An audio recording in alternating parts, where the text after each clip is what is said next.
میں نے جو متعدد مواقع سے آیات مبارکہ آپ کو سنائی کہ ہر جگہ پر چوٹی کی چیز صبر ہے، آخری چیز جو بیان ہوتی ہے وہ صبر ہے۔ سورۃ العصر میں آخری بات وَتَوَاصَوْا بِالصَّبْرِ یا ایھا الذین آمنوا استعینوا بالصبر والصلاۃ، اے ایمان والو مدد حاصل کرو صبر سے اور نماز سے۔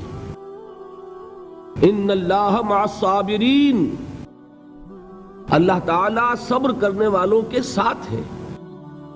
اور پھر آگے چل کر وَبَشِّرِ الصَّابِرِينَ الَّذِينَ إِذَا أَصَابَتْهُمْ مُصِيبَةٌ قَالُوا إِنَّا لِلَّهِ وَإِنَّا إِلَيْهِ رَاجِعُونَ، اے نبی بشارت دیجئے، خوشخبری دیجئے ان صبر کرنے والوں کو کہ جن پر جب بھی کوئی تکلیف یا مصیبت نازل ہوتی ہے تو کہتے ہیں کہ ہم اللہ ہی کے ہیں اور اللہ ہی کی طرف ہمیں لوٹ جانا ہے۔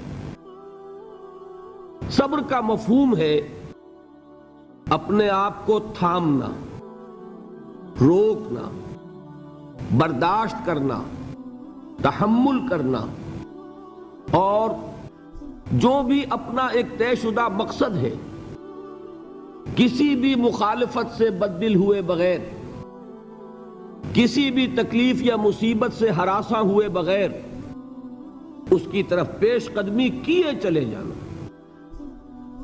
بڑی سخت سردی پڑ رہی ہے، فجر کا وقت ہے، گرم پانی کا اہتمام نہیں ہے، اب اس وقت فجر کی نماز کے لیے اٹھنا، ٹھنڈا پانی اگر ہے تو وضو تو کرنا ہوگا، اس ٹھنڈے پانی سے وضو کرنا، اس وقت لحاف سے نکلنا ہی بہت مشکل، ٹھنڈے پانی سے وضو کرنا اور مصیبت۔ یہ جب تک انسان میں صبر کا مادہ نہ ہوگا ممکن ہی نہیں۔ اس کو کہیں گے صبر علی الطاعہ، اطاعت پر صبر کرنا۔ ناگواری محسوس ہو رہی ہے لیکن اس ناگواری کو برداشت کرتے ہوئے انسان اللہ کے حکم کے اوپر جمع رہے، اللہ کے حکم پر عمل کرے۔ یہ کیا ہے؟ یہ صبر ہے۔ اگر یہ صبر نہیں ہے تو ظاہر بات ہے کہ انسان اللہ کے اس حکم پر عمل نہیں کر سکے گا۔ صبر کا مادہ نہیں ہوگا تو آپ کام نہیں کر سکیں گے۔ اور اسی کا ایک دوسرا رخ ہے، جب آپ دعوت حق کے لیے کھڑے ہوں گے پہلا قدم کیا آتا ہے؟ استہزاء، تمسخر، مذاق اڑانا، جس کی میں مثال اب دینا چاہتا ہوں محمد الرسول اللہ صلی اللہ علیہ وسلم کی شخصیت سے۔ دیکھیے ہم کیا اور ہماری بساط کیا، ہم کیا مبلغ ہوں گے، کیا داعی ہوں گے، ہمارے اپنے دامن پر داغ ہوتے ہیں، لیکن یہ کہ محمد الرسول اللہ کے دامن پر کوئی داغ تھا؟ ان کو تو سارے مکے والے الصادق الامین کہتے تھے، نہایت محبوب شخصیت تھے، ان کے لیے تو جا صادق، جا الامین، یہ الفاظ سننے میں آتے تھے، آنکھوں کا تارا۔ لیکن جب آپ نے دعوت اب شروع کی، اب قرآن مجید میں دیکھیے کسی نے کہا مجنون ہو گئے، دماغ خراب ہو گیا، پاگل ہو گئے، اجی شاعر ہیں، کچھ شعر جوڑ لیتے ہیں ہم پر دھوس جماتے ہیں۔ کسی نے کہا ساحر ہے، کچھ جادو سیکھ لیا ہے، یہاں تک کہ ایسے بدبخت بھی پیدا ہوئے، قرآن میں ہے ساحر کذاب، سحر کرنے والا جادوگر نہایت جھوٹا۔ یہ الفاظ کہے جا رہے ہیں کس کی شان میں؟ محمد الرسول اللہ صلی اللہ علیہ وسلم۔ قرآن میں نقل کیا گیا یا ایھا الذی نزل علیہ الذکر انک لمجنون۔ کبھی آپ نے اس کا ترجمہ سوچا؟ اے وہ شخص، دیکھیے تصور کیجئے حضور جا رہے ہیں، تشریف لے جا رہے ہیں، کسی دعوت میں ہے، تبلیغ میں، یا ویسے ہی تشریف لے جا رہے ہیں، اور کوئی ایک جمگھٹا ہے لوگوں کا، ادھر سے فقرہ آتا ہے، تیر کی طرح لگتا ہے دل میں جا کر محمد کے صلی اللہ علیہ وسلم۔ اے وہ شخص جس کا یہ خیال ہے کہ اس پر کوئی ذکر نازل ہو رہا ہے، ہمارے خیال میں تو تمہارا دماغ خراب ہو گیا ہے۔ یا ایھا الذی نزل علیہ الذکر انک لمجنون، کہا کہ نہیں کہا؟ اور یہ نہ سمجھیے کہ حضور صلی اللہ علیہ وسلم کے قلب مبارک کو تکلیف نہیں ہوتی تھی۔ میں قرآن سے ثابت کروں گا، میں کہیں کوئی کہانیاں بیان نہیں کرنا چاہتا۔ قرآن نے کہا ہے وَلَقَدْ نَعْلَمُ انک یضیق صدرک بما یقولون، اے نبی ہمیں خوب معلوم ہے صلی اللہ علیہ وسلم کہ جو کچھ یہ لوگ کہہ رہے ہیں اس سے آپ کا سینہ بھنجتا ہے، یہ جو گھٹن ہوتی ہے، صدمہ ہوتا ہے۔ انک یضیق صدرک بما یقولون، ہمیں خوب معلوم ہے کہ جو کچھ یہ باتیں آپ کو سننی پڑ رہی ہیں، یہ کڑوی کسیلی باتیں، یہ جو فقرے چست ہو رہے ہیں، استہزاء ہو رہا ہے، تمسخر ہو رہا ہے۔ سورہ حجر میں ہے، ایک جگہ کھڑے ہوئے لوگ قرآن کا مذاق اڑا رہے ہیں، بھائی فلاں آیت تم لے جانا، فلاں آیت میری ہوگی، اس کے ٹکڑے کر رہے ہیں، اس کے ٹکڑے حصے بکھرے کر کے قیمہ بنا کر ان آیات کا تمسخر اڑا رہے ہیں۔ ایک جگہ قرآن مجید میں مذکور ہے کہ فرشتوں کا مذاق اڑ رہا ہے، بھائی یہ دیکھو محمد نے کہا ہے صلی اللہ علیہ وسلم کہ جہنم پر تو کل 19 فرشتے ہیں، علیہا 19 قرآن میں آیت نازل ہوئی۔ ایک پہلوان کہتا بھائی 10 کو تو میں سنبھال لوں گا، باقی 9 کا تم انتظار کر لو۔ یہ باتیں آ رہی ہیں حضور کے کانوں میں، کلام الہی کے ساتھ کیا سلوک ہو رہا ہے، مجھ پر کیا فقرے چست کیے جا رہے ہیں، مجھ پر جس طریقے سے استہزاء اور تمسخر کا رویہ اختیار کیا گیا ہے، دل بھچ رہا ہے، دل میں صدمہ ہے۔ دیکھیے سورہ نون ہے، اور میرے نزدیک یہ دوسری وحی ہے جو حضور پر نازل ہوئی ہے، اس کی ابتدائی آیات، نون والقلم وما یسطرون ما انت بنعمت ربک بمجنون وَإِنَّ لَكَ لَأَجْرًا غَيْرَ مَمْنُونٍ وَإِنَّكَ لَعَلَىٰ خُلُقٍ عَظِيمٍ فَسَتُبْصِرُ وَيُبْصِرُونَ بِأَيِّكُمُ الْمَفْتُونُ إِنَّ رَبَّكَ هُوَ يَعْلَمُ بِمَنْ ضَلَّ عَنْ سَبِيلِهِ وَهُوَ أَعْلَمُ بِالْمُهْتَدِينَ۔ نون، قسم ہے قلم کی اور جو کچھ یہ لکھتے ہیں۔ اے نبی آپ اپنے رب کی نعمت سے مجنون نہیں ہیں۔ یہ کیوں کہا جا رہا ہے؟ حضور کو جو صدمہ پہنچا ہے وہی نازل ہوئی ہے دل جوئی کے لیے، تسلی کے لیے۔ آپ کیوں برا منا رہے ہیں؟ اے نبی آپ کیوں صدمہ اور رنج اور اندوہ محسوس کر رہے ہیں؟ ان بدبختوں کے کہنے سے کوئی آپ مجنون ہو جائیں گے؟ مانتا بے نعمت رب کا بھی مجنون وَإِنَّ لَكَ لَأَجْرًا غَيْرَ مَمْنُونٍ، آپ کو جو یہ صبر کرنا پڑ رہا ہے، آپ کو جو یہ جھیلنا پڑ رہا ہے، اس کی وجہ سے آپ کو وہ اجر ملے گا جس کا سلسلہ کبھی منقطع نہیں ہوگا۔ وَإِنَّكَ لَعَلَىٰ خُلُقٍ عَظِيمٍ، اور اے نبی آپ تو خلق عظیم کے حامل ہیں۔ آپ کا اخلاق، آپ کا کردار، آپ کی سیرت، آپ کی شخصیت میں طہارت، نفاست، پاکیزگی، آج تک دنیا نے کوئی پاگل، کوئی مجنون ایسا بھی دیکھا؟ یہ ساری باتیں اللہ تعالیٰ حضور کی دلجوئی کے لیے فرما رہے ہیں۔ اس سے آپ اندازہ کیجئے کہ کتنا صدمہ ہوتا ہوگا۔ یہی ہے، اس ساری چیز کو جمع کیجئے تو یہ چیز کیا ہے؟ وَاصْبِرْ عَلَىٰ مَا يَقُولُونَ وَاهْجُرْهُمْ هَجْرًا جَمِيلًا، صبر کرو اے نبی، صبر کرو اے محمد صلی اللہ علیہ وسلم، جھیلو اور برداشت کرو اس پر جو یہ کہہ رہے ہیں۔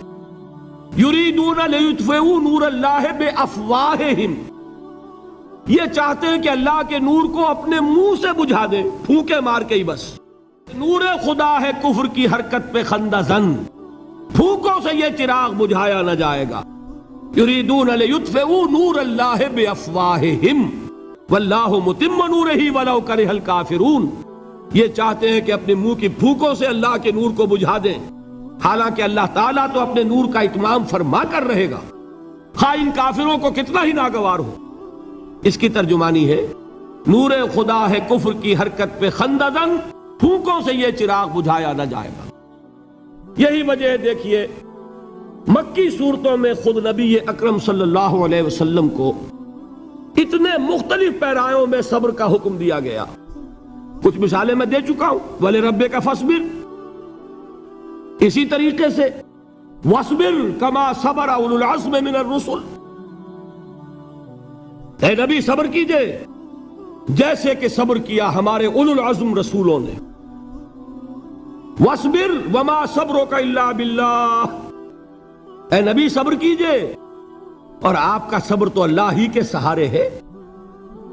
وَاصْبِرْ لِحُكْمِ رَبِّكَ، یہ سورہ نون جس کی ابتدائی آیات میں نے آپ کو سنائی، نون والقلم وما یسطرون ما انت بنعمت ربک بمجنون. اس کا اختتام کیا ہوتا ہے؟ وَاصْبِرْ لِحُکْمِ رَبِّكَ وَلَا تَكُنْ كَصَاحِبِ الْحُوتِ اِذْ نَادَىٰ وَهُوَ مَكْظُومٌ. اے نبی صبر کیجئے اپنے رب کے فیصلے کا، انتظار کیجئے اور اس مچھلی والے کے مانند نہ ہو جائیے. مچھلی والا کون؟ حضرت یونس علیہ السلام. مچھلی والے نے اپنے دینی حمیت اور غیرت جو تھی اس کی وجہ سے اللہ کے حکم کا انتظار نہیں کیا، اپنی قوم کو چھوڑ کر چل دیے.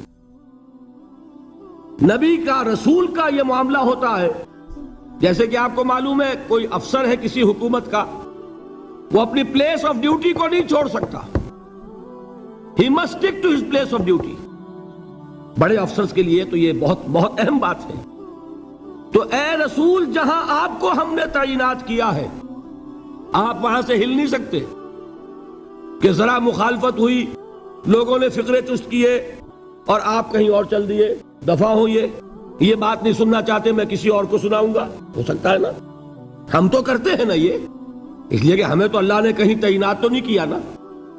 اگر ایک جگہ کے لوگ بات نہیں سنتے، چلو بھائی ہم کہیں اور جائیں گے، وہاں بات سنائیں گے.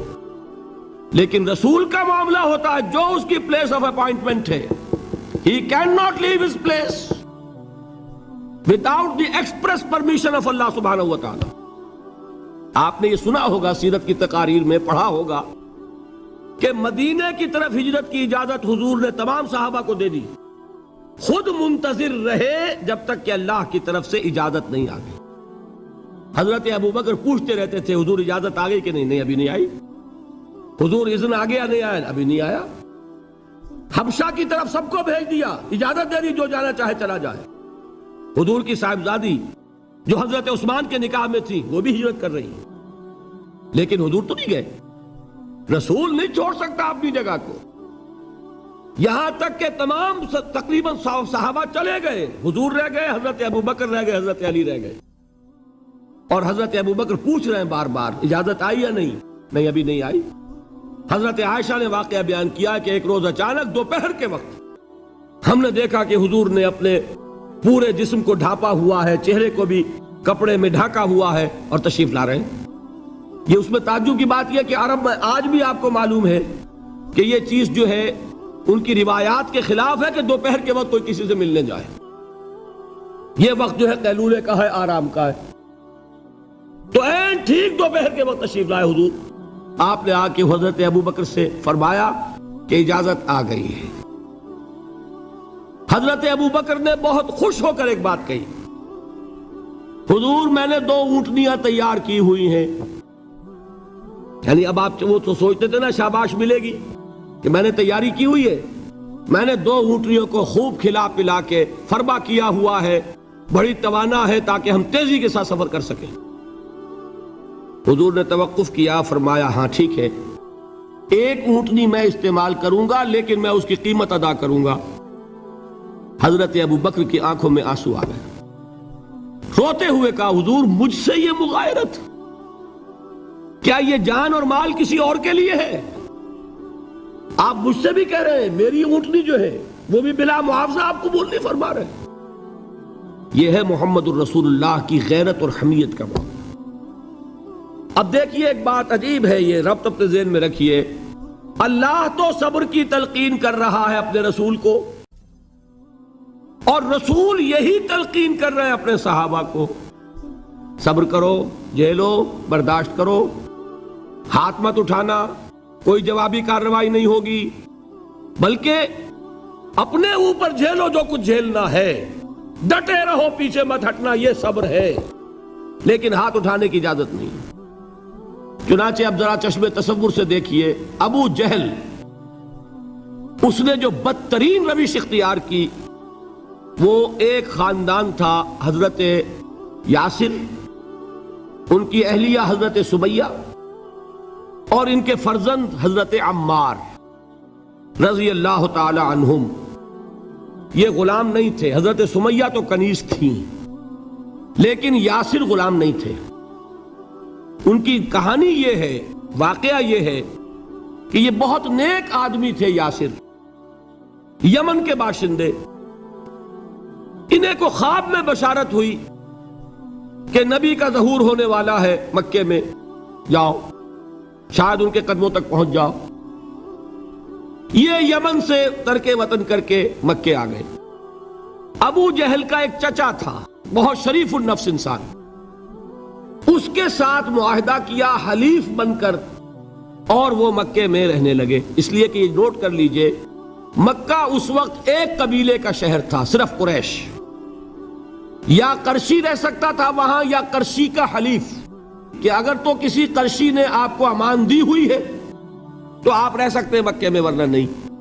یا تیسرے قرشی کا غلام، غلام تو ملکیت ہی ہے اس کی، جیسے بھیڑ بکری ہے کسی قرشی کی، اسی طرح اس کے غلام ہے۔ یہ تین کیٹیگریز تھی انسانوں کی مکے میں۔ اسی کو نوٹ کیجئے کہ جو بیچارے غلام تھے وہ سب سے زیادہ ستائے گئے، اس لیے کہ غلاموں کے تو حقوق ہی کوئی نہیں تھے۔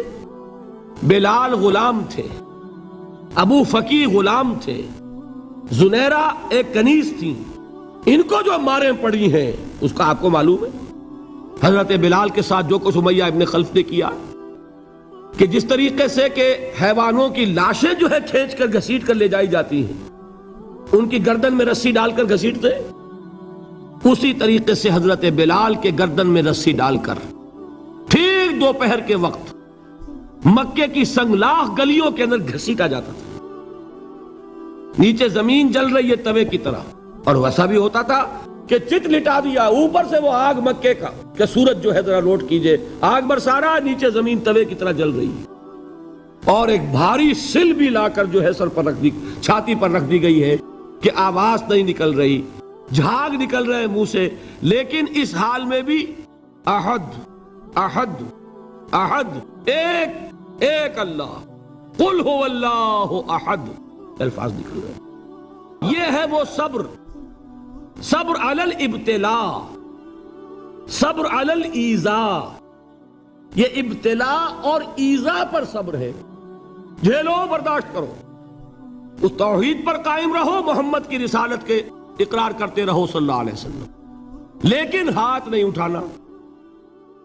اب میں آپ کو بتا رہا تھا یہ تو غلام تھے، یہ جو تھے یاسر، یہ حلیف تھے، غلام تو نہیں تھے نا۔ البتہ وہ ابو جہل کے چچا کی کنیز تھی یہ سمیہ، انہوں نے اجازت لے کر ان سے نکاح کر لیا، یہ تو کنیز رہیں گی۔ بیٹا جو ہوا وہ بھی ایک طرح سے، جب کنیز زیادہ ہے تو غلام ہو گیا، عمار ابن یاسر۔ وہ جو شخص تھا بہت شریف النفس ابو جہل کا چچا، وہ مر گیا، اب ابو جہل جو ہے اس خاندان کا سربراہ ہے، لہذا یہ تینوں جو افراد ہیں وہ اس کے رحم و کرم پر ہیں۔ یاسر کو بھی پروٹیکشن اگر ہے تو ابو جہل کی ہے، ابو جہل جو چاہے کرے، اور سمیہ تو کنیز ہے ہی، اس کا تو کوئی حق ہے ہی نہیں، جو چاہے کرے، اور عمار ان دونوں کا بیٹا ہے، لہذا بدترین معاملہ کیا ابو جہل نے ان تین افراد کے ساتھ۔ حضرت سمیہ کے ساتھ جو کچھ کیا گیا ہے آپ اس کا تصور نہیں کر سکتے۔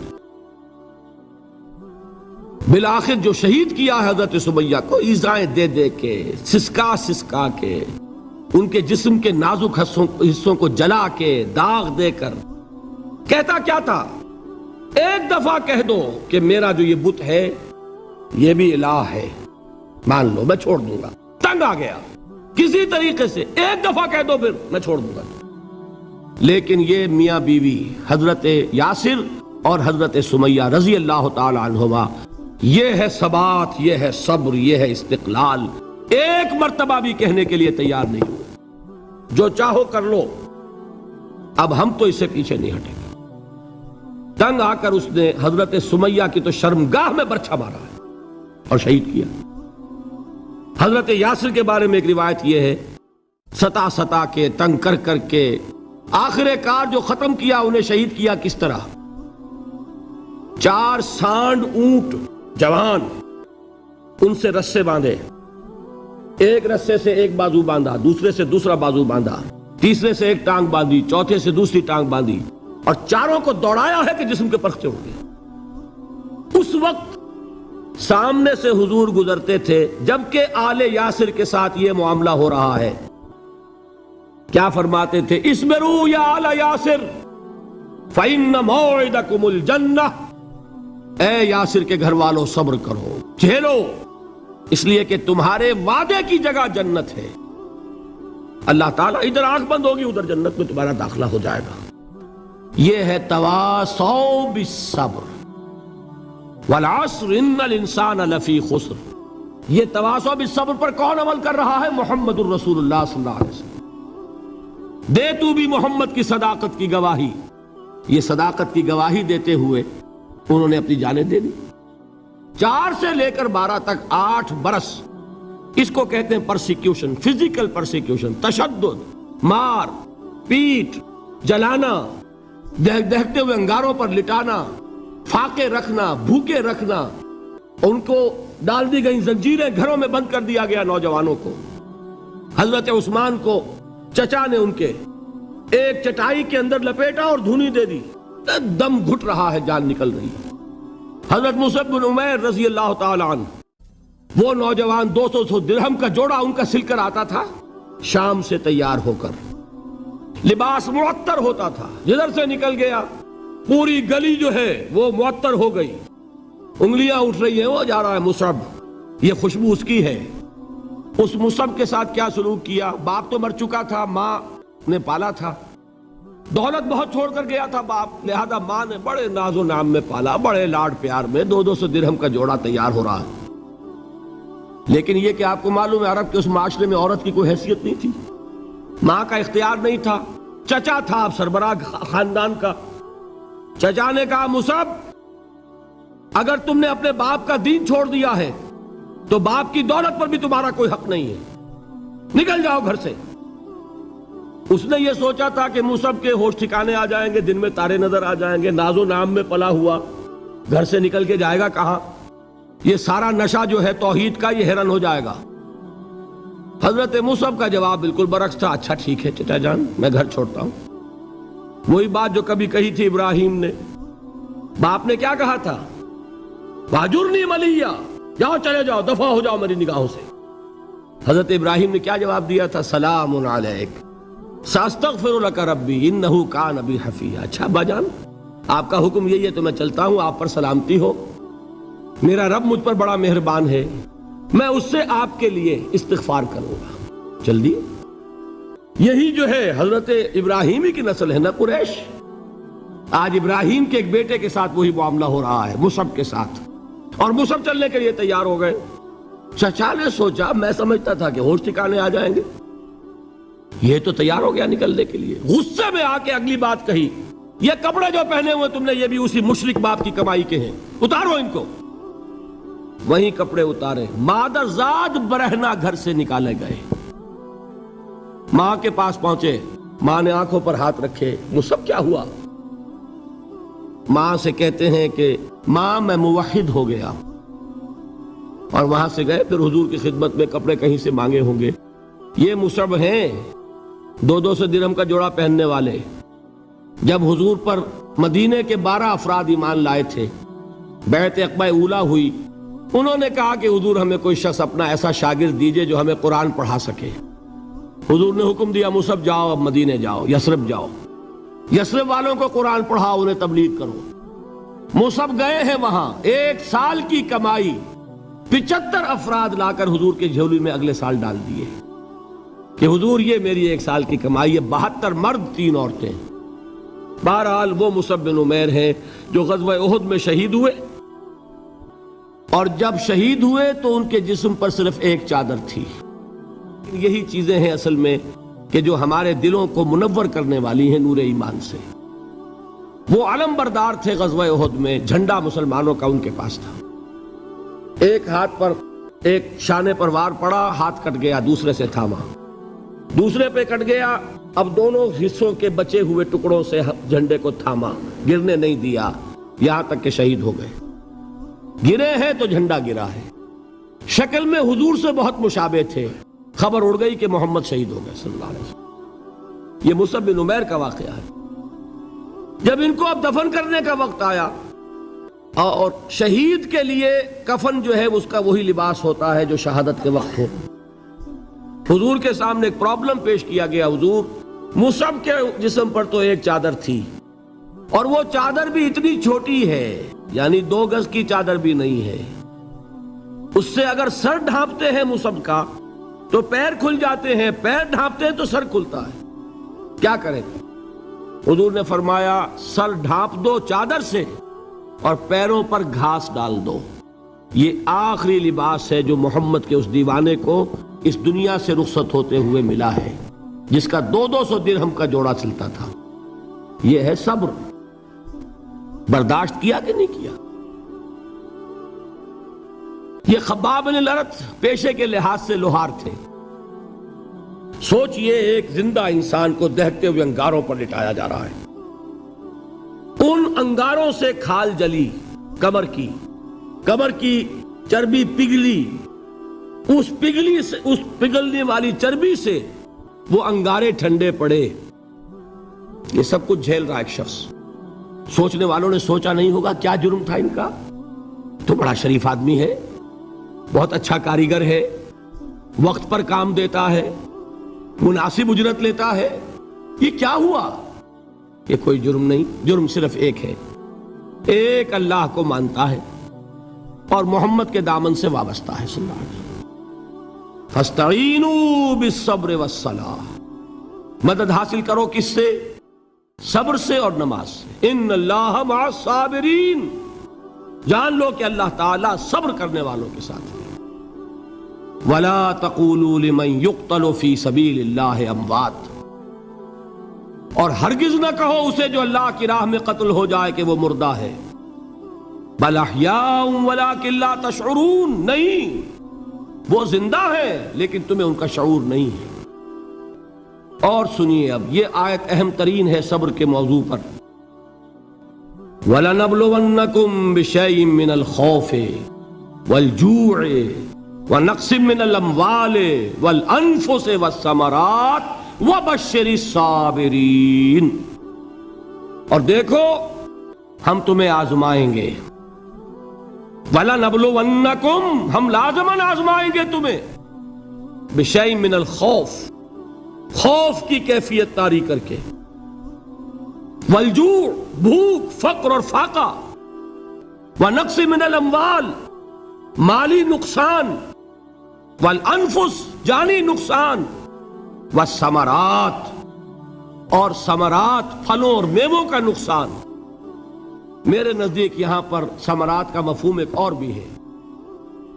ایک تو صاف تھا کھجور کی فصل تیار ہے، غزوہ تبوک جانے کا حکم مل گیا، کون اتارے گا؟ اور کھجور وقت پر اتری نہیں، برباد ہو جائے گی۔ یہ ہو رہا ہے نا میووں کا نقصان۔ اور میرے نزدیک یہاں یہ بھی ہے، بسا اوقات بہت سی محنتوں کا نتیجہ انسان دیکھتا ہے کہ ضائع چلا گیا، میں نے 10 سال محنت کی، حاصل کوئی نہیں نکلا۔ یہ ثمرات کیا ہیں؟ محنتیں، محنتوں کے ثمرات کا ضیاع۔ کوشش آپ نے کی، قسمت کی خوبی دیکھیے، ٹوٹی کہاں کمن، 2-4 ہاتھ جب کے لبے بام رہ گئے۔ Be prepared. ایک شاعر کے یہ اشعار ہیں، یہ فصل امیدوں کی ہمدم اس بار بھی غارت جائے گی، سب محنت صبحوں شاموں کی اب کے بھی اکارت جائے گی۔ میرے نزدیک یہ ثمرات کا جو لفظ یہاں آیا ہے، وَنَقْصٍ مِّنَ الْأَمْوَالِ وَالْأَنفُسِ وَالثَّمَرَاتِ، سب محنت صبحوں شاموں کی اب کے بھی اکارت جائے گی۔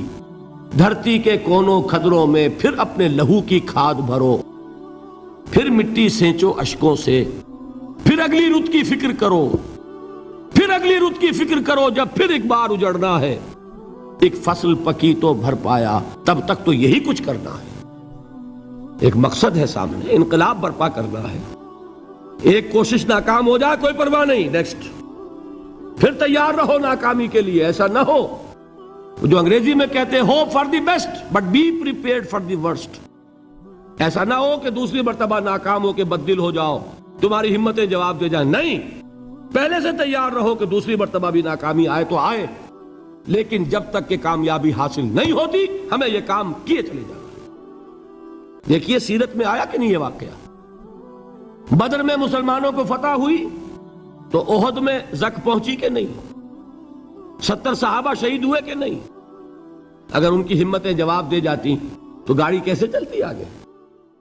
تو فرمایا وَلَنَبْلُوَنَّكُمْ بِشَيْءٍ مِّنَ الْخَوْفِ وَالْجُوعِ وَنَقْصٍ مِّنَ الْأَمْوَالِ وَالْأَنفُسِ وَالثَّمَرَاتِ، ہم تمہیں لازماً آزمائیں گے خوف کی کیفیت سے، فقر و فاقے کی کیفیت سے، بھوک سے، جان کے نقصان سے، مال کے نقصان سے، محنتوں کے حاصل کے ضائع ہو جانے سے۔ وَبَشِّرِ الصَّابِرِينَ، اور اے نبی بشارت دیجئے صبر کرنے والوں کو۔ الَّذِينَ إِذَا أَصَابَتْهُمْ مُصِيبَةٌ، وہ کہ جب ان پر کوئی تکلیف آئے، کوئی مصیبت آئے، کوئی آزمائش آئے، قالوا انا للہ وانا الیہ راجعون، وہ یہ کہیں کہ ہم اللہ ہی کے ہیں، اللہ ہی کی طرف لوٹ جانا ہے۔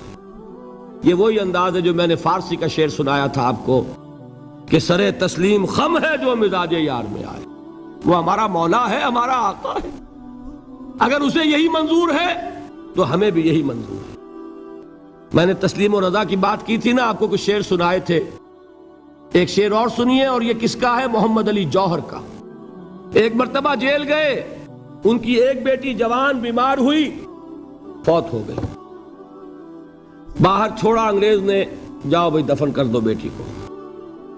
دوسری مرتبہ جیل گئے، دوسری جوان بیٹی اسی مرض میں مبتلا ہوئی، اب یہ جیل میں ہے، خبر پہنچی کہ دوسری بیٹی کے اوپر بھی اسی مرض کا حملہ ہوا ہے۔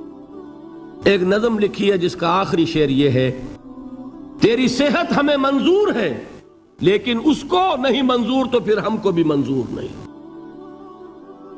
یہ ہے، جب تک یہ کیفیت نہ ہو اس میدان میں آدمی ثابت قدم نہیں رہ سکتا کہ میرے رب کو اگر یہ منظور ہے تو یہی مجھے منظور ہے، اور تیری صحت ہمیں چاہیے تو ضرور لیکن ہمارے رب کو منظور نہیں تو ہمیں بھی منظور۔ راضی برضائے رب۔ وَبَشِّرِ الصَّابِرِينَ الَّذِينَ إِذَا أَصَابَتْهُمْ مُصِيبَةٌ قَالُوا إِنَّا لِلَّهِ وَإِنَّا إِلَيْهِ رَاجِعُونَ۔ نہ شود نصیب دشمن کے شود ہلاک تیغت، سر دوستہ سلامت کے تو خنجر آزمائی۔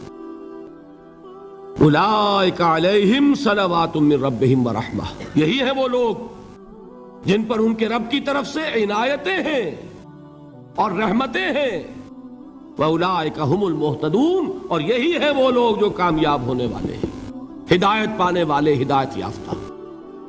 وَالصَّابِرِينَ فِي الْبَأْسَاءِ وَالضَّرَّاءِ وَحِينَ الْبَأْسِ، اور صبر کرنے والے، اصل نیکی ان کی ہے، جسمانی تکلیفوں میں صبر کرنے والے، فقر اور فاقے میں صبر کرنے والے، اور جنگ کے وقت صبر کرنے والے۔